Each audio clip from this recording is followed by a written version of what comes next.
The wind carried the faint twang of banjo strings across the rolling meadows of Pine Hollow, a sleepy mountain town nestled in Tennessee's Smoky Mountains, where the air smelled of pine and the promise of autumn lingered. On this brisk November evening, the old barn at the edge of Hazel Grayson's homestead glowed with the flicker of string lights, its weathered beams framing a lively engagement party. Hazel, a vibrant 62-year-old widow with a cascade of gray curls and a voice that could hush a crowd, stood at the heart of the festivities, her laughter mingling with the clink of mason jars. She'd carved this life from loss, raising her son, Eli, now 10, and turning her late husband's dream of a music haven into a thriving retreat after his passing. Tonight, she was set to pledge her future to Victor Malone, a smooth-talking newcomer who'd strummed his way into her heart. But as the party swelled, Eli lingered near the hay bales, his small hands clutching a secret, a recorded whisper that would pluck apart the night and resonate through their lives long after the last note faded. Hazel's story was one of melody and mending. She'd met her late husband, Amos, in her 30s at a bluegrass festival, their voices harmonizing over a shared love of strings and song.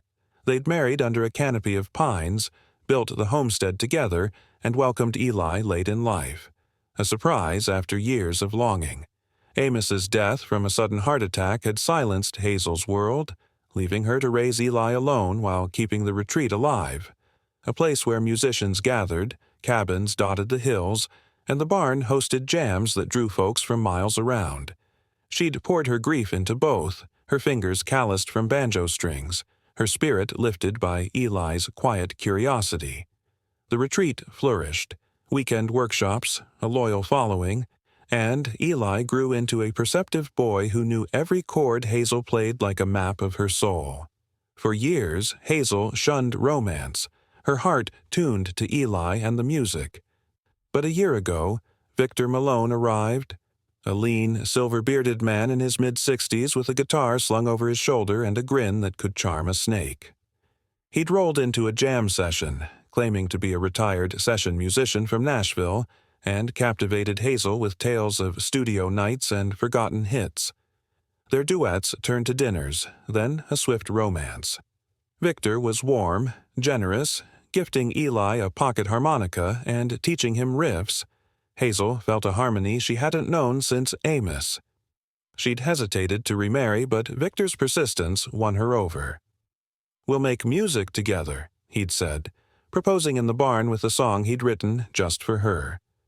Hazel said yes, dreaming of a new refrain. Eli liked Victor at first. He'd shown him how to tune a guitar, clapped at his attempts, but lately something sounded off. When Hazel wasn't near, Victor's warmth cooled, his tone grew sharp. He'd hiss at Eli to quit hovering, or mumble about the retreat's earnings under his breath. Eli, wise beyond his years, sensed a dissonance, a false note in Victor's tune. He didn't tell Hazel. Her eyes sparkled when she sang with Victor, and Eli couldn't bear to mute that joy. But the dissonance grew, and tonight, as the party strummed, it would strike a chord too loud to ignore. The barn pulsed with life, locals tapping toes, Hazel's friend June from the Quilt Guild pouring cider, the fiddler tuning up. Eli stood by the hay, his party vest too tight, his chest tight with dread. He'd overheard something 2 weeks back. Victor on the porch, his voice hushed into a phone. "Once it's ours, we'll cash it out, split the haul. She's too wrapped up to notice." Eli hadn't caught it all, but the words lingered like a sour note. He'd crept closer, pulse racing, and heard a name, Rita, followed by a chuckle that prickled his skin. Since then, he'd watched Victor, catching his greedy glances at the cabins like a fox eyeing a hen house. Tonight, he'd resolved to act. Hazel had taught him to use the old recorder in the barn, meant for capturing jam sessions, not fiancés, but Eli had repurposed it. For days, he'd hidden it in the loft, taping Victor's late-night calls when he thought the house slept. He'd synced it to his little MP3 player, a gift from Hazel for Christmas, and listened in secret. The tapes were chilling. Victor and a woman named Rita scheming to seize the retreat, sell it to a resort chain, leave Hazel penniless. Worse, they'd sneered about Eli. A kid will dump somewhere, and cackled about tying up loose ends if Hazel caught on. Eli didn't know what that meant, but it scared him enough to move. The party kicked off, Hazel radiant in a denim skirt, Victor dapper in a vest, his arm around her as they danced. Eli gripped his MP3 player, tucked in his pocket, his hands clammy. He'd planned to wait, show Hazel later, but the fiddler's toast, "To Love Everlasting," hit him like a drumbeat. He couldn't delay. He tugged Hazel's sleeve, his voice a whisper. "Mama, I need you. Right now." Hazel paused, glancing at Victor, who grinned thinly. "Eli, honey, can it wait? We're celebrating." "No," Eli insisted, his eyes pleading. "Please." Hazel saw the urgency in her son's face, a note she'd never missed. She excused herself, Victor's smile stiffening as she led Eli to the barn's corner. "What's wrong, Bud?" she asked, crouching. Eli thrust the MP3 player forward, his hands trembling. "Listen to this." Hazel pressed play, her face draining as Victor's voice spilled out. Plotting, cold, ruthless. She heard Rita's laugh, the plan to strip her of everything, the threat to Eli. Her breath caught, her fingers shaking as the tape ended. This isn't real," she murmured, but Eli's wide eyes told her it was. Victor approached, his grin faltering. "All good over here?" he asked, his tone too slick. Hazel rose, her voice steel. "Who's Rita, Victor?" His face locked, a crack in the facade. "What? Don't play dumb," Hazel snapped, holding up the player. "I heard it all. Your scheme, the sale, Eli. How dare you?" The crowd hushed, heads turning. Victor sputtered, "Hazel, it's a mix-up." "No," Eli cut in, his small voice fierce. "You're a fake. You want to ruin us." Hazel's gaze burned, decades of resilience flaring. "Get out," she said, her tone low and final. "Now." Victor's charm crumbled, his jaw clenching. "You'll pay for this," he growled, but Hazel stepped closer, unyielding. "The only payment's yours, to the law. Leave, or I call 'em." June, overhearing, was already on her phone, her stare pinning Victor. He wavered, then bolted, the party dissolving into stunned whispers. Hazel dropped to her knees, pulling Eli tight, tears streaming.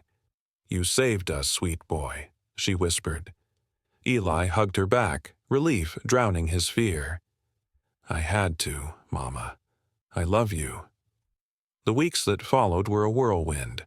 Victor vanished, but Hazel didn't falter. She hired a lawyer, locked down the retreat's deed, and pressed charges with the recordings as evidence. Rita, traced to a dive bar in Knoxville, cracked under questioning, spilling Victor's plot to scam widows across the South. The sheriff nabbed him, his smooth talk useless behind bars. Pine Hollow rallied, June organized a jam night to lift Hazel's spirits, musicians sent support, and Eli became a quiet legend. Hazel grappled, her faith shaken, but Eli's bravery steadied her. One night, as they sat by the barn, the meadows stretching before them, Hazel spoke. "I thought I needed a new song to feel alive again. I was wrong. It's us, Eli. Always will be." Eli grinned, leaning into her. "We're enough, Mama." Hazel nodded, the sting softening. She'd lost Amos, nearly lost the retreat, but Eli's courage had strung a new tune. They'd faced the discord, their bond stronger than ever. Months later, under a harvest moon, Hazel hosted a jam.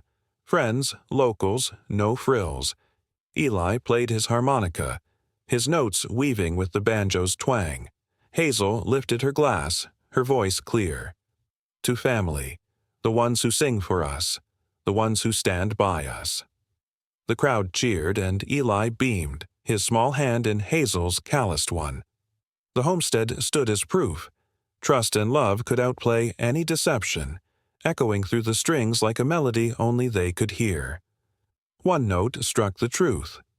This tale proves that bravery can tune out the darkest lies. If Eli's courage resonated with you, drop a like to let us know. Don't forget to subscribe and turn on notifications for more stories that lift the spirit. What would you play to protect your own? Share your reflections in the comments below. We're all ears. Until next time, keep this close. True harmony endures the wildest storms.